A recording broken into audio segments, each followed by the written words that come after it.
It turns out 60% of the minimum wage earners in Illinois are women. It turns out that 75% plus of single moms are working a minimum wage basic job, and about 2/3 of moms with 2 kids, even if they're married, are working too. So this is a family issue, this is a women's issue, and it's one that is reflected in a lot of things we've heard here. Students who are working minimum wage jobs to avoid debt, so that they don't have to borrow more money to go to school, which is something people should try to be sensitive to. There's a lot of student debt out there. Smart students start at places like Illinois Central, affordable colleges, where they can get the hours, find out what they're interested in, and transfer those hours to a four-year institution later on.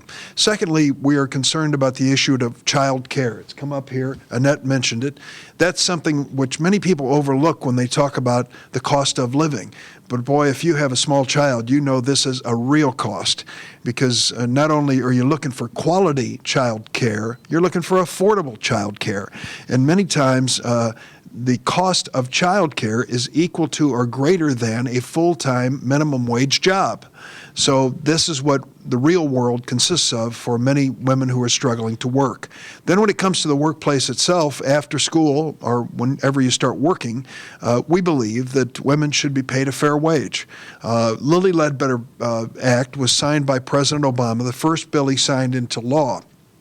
Lilly worked in a plant in Alabama making automobile tires for decades, and when she finally went to retire, they said, oh, incidentally, somebody whispered in her ear, you've been underpaid. All the managers on your shift that worked with you, the men, were paid more than you all through the years. Well, Lilly Ledbetter was upset about that, and she filed a lawsuit, and the Supreme Court threw it out.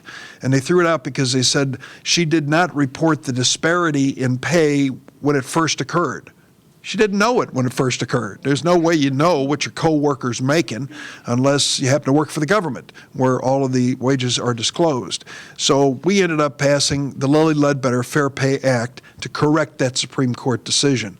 And we believe that we need to go further to make sure that pay equity is enforceable in the workplace. It's been the standard for years, but it hasn't been enforceable. And we've got to do a much better job when it comes to that.